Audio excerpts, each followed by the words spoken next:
Honneur et fidélité du 1er février 2025, le temps de l'éditorial avec le capitaine de vaisseau Atonfak Ngemo Cyril Serge, chef division de la communication du ministère de la Défense. À regarder de près les dangereuses inclinaisons que prend le monde, l'on serait en droit de se demander si c'est l'histoire qui trouve un malin plaisir à se répéter dans ses épisodes les plus sordides ou si c'est l'homo sapiens qui porterait mal son nom.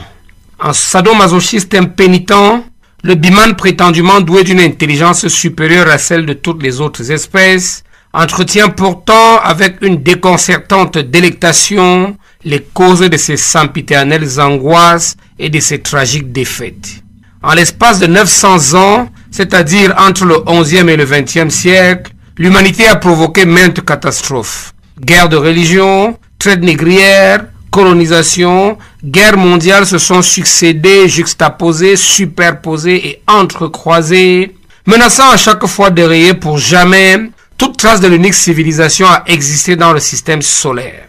La vue de routes défoncées, d'immeubles éventrés, la vue de cadavres gisant sans sépulture, de populations effarées fuyant la mitraille au sol et les bombardements aériens, ne suscite plus guère ni émotion, ni indignation, tellement cette vue est devenue habituelle jusqu'à la banalité.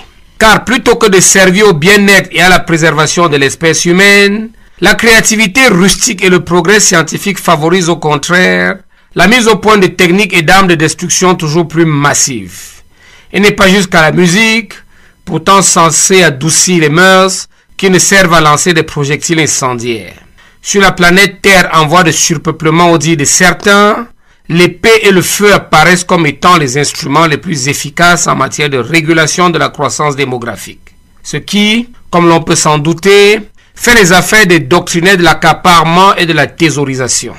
Devenue de nos jours une spéculation commerciale promue, vulgarisée et d'ailleurs largement subventionnée, cette boucherie humaine transnationalisée conquiert inlassablement de nouveaux débouchés à mesure que se durcit la course aux ressources naturelles. Et bien que le monde chaque jour se rapproche un peu plus du seuil de sa néantisation, pratiquement rien ne semble à mesure de dissuader l'homo doloris que nous sommes devenus d'encore et toujours exacerber ses pulsions suicidaires. Rien pour le convaincre de prendre le virage à 180 degrés au fin de s'éloigner du gouffre pour le salut de la race humaine. Un certain esprit pragmatique empreint de sagesse séculaire pourrait rétorquer, fort à propos d'ailleurs, qu'il n'y a rien de nouveau sous le soleil. Certes, il n'y a rien de nouveau sous le soleil, mais tirant le son des drames du passé, les générations contemporaines devraient se mettre en capacité de briser le cercle infernal de nos interminables tragédies. Pour sa propre pérennité, l'humanité devrait se débarrasser de ce fatalisme incapacitant et destructeur qui lui fait œuvrer à sa propre perte. Encore faudrait-il prendre conscience de l'urgence critique de mettre un terme définitif au dessein eschatologique des propagandistes de l'ignorance, eux qui ambitionnent d'envoyer des hordes de jeunes barbares balayer tout ce qui symbolise la fierté de notre civilisation. Sur ces entrefaites, pourquoi ne pas faire œuvre de salubrité publique en mettant hors d'état de nuire les actionnaires des nouveaux conglomérats criminels internationaux qui tuent et désolent sous le prétexte de l'émancipation des peuples. Plus que jamais donc, il est temps de neutraliser les prosélytes des nouvelles féodalités idéologiques fondées sur la falsification des subjectivités confessionnelles et culturelles et porteuses qu'elles sont de messages ostracisants ou suprémacistes qui poussent à la désagrégation de nos sociétés. Pour revenir à notre passé, de mille et une manières d'histoire humaine, par le truchement de ses péripéties les plus sombres, les plus douloureuses aussi, continue de nous mettre en garde contre l'inculture de la jeunesse, les manigances des cercles d'influence et les étranges mutismes des objecteurs de conscience. Autant d'éléments précurseurs qui tous ensemble préparent aujourd'hui le terreau des holocaustes de demain. Sachons rester vigilants. À samedi prochain. The English version of our today's editorial served to you by Staff Sergeant Fossap Hassan Chek. Let's take a closer look at the dangerous trends the world is taking. We might ask ourselves whether it is history that takes malicious delight in repeating itself in its most sordid episodes, or whether it is humanity that has failed to live up to its name.